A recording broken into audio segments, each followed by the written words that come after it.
Let's make a Godzilla sushi roll. First, you'll need a sushi roller. This is what it looks like. We want to protect it. And there's a couple different ways people do it. You can saran wrap it. But you know me, I love my baggies. I'm going to add it into our bag. I have to close it first.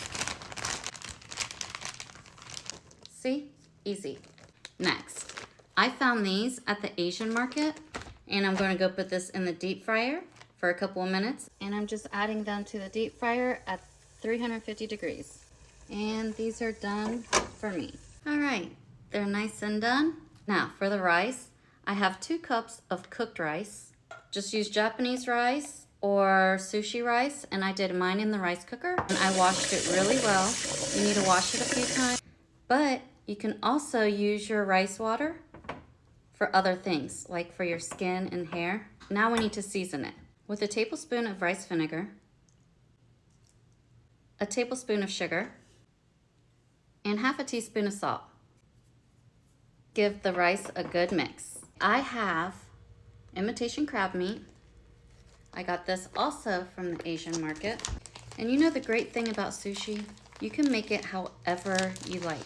You can use your favorite ingredients. I'm going to cut this in half, like this. I'm not sure how many I need. I'm not a sushi chef. Just know what I like at home. I'm going to use a package of cream cheese, and we're going to cut this going the short way, not the long way. I'm going to cut it again. Now that I have those prepped, you will need a bowl of water. You can get these from Walmart. They're nori sheets for sushi. If you've ever used these before, you'll know what I'm talking about. If not, when you open up the package, there will be a smooth side, a shiny side, and there will be a rough side. You'll want the shiny side down. Since I have long nails, I'm going to go ahead and use gloves. You'll also need a dish rag or a washcloth because you'll need to keep your knife clean. Now take your nori sheet,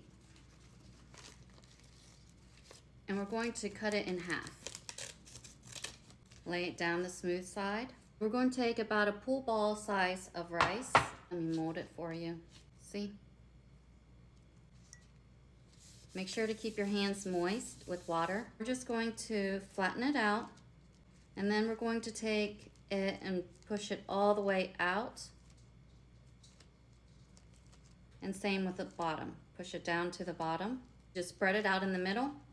Take the top part, push it up, then take the bottom part and push it down. Now we're going to flip it over, add our shrimp tempuras, not directly in the middle, just a little under the middle.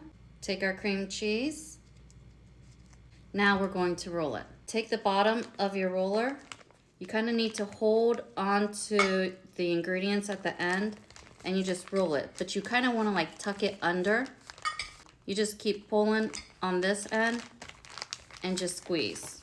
Pull and squeeze. And you just continue to do that until it has been rolled. You have your roll.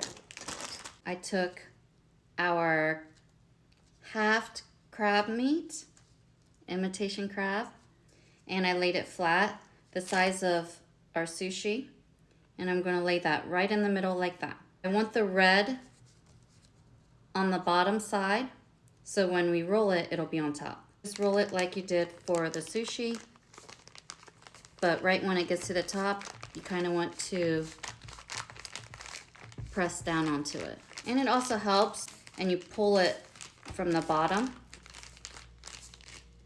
See, look how pretty. I've already cut this up, but it didn't record, so I'm going to show you again. So you want to take saran wrap, and you want to lay it on top of your sushi. There's enough length on the top area, and you'll see why. Make sure you clean your blade. And with your knife, you'll want to dip your knife like this, and then you can see it drip down. enough lubrication to cut your sushi.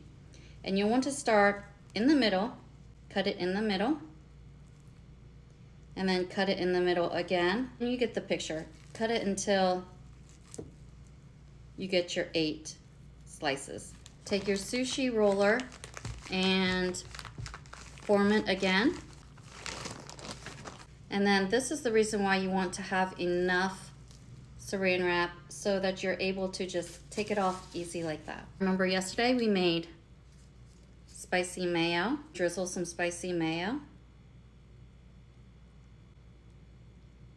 And drizzle some eel sauce. I also like to add some fish eggs on top. Obviously this is optional. Listen, my adopted mom is the sushi maker. Her family owns a sushi restaurant. I just make sushi at home. I just weaved them back and forth. Add my ginger. I have 2 kinds of wasabi. I like using this wasabi powder. You just use the wasabi powder, just add some water to it and mix it. Or you can get this from Walmart. Some here. Let me show you the inside. Delish. Cheers.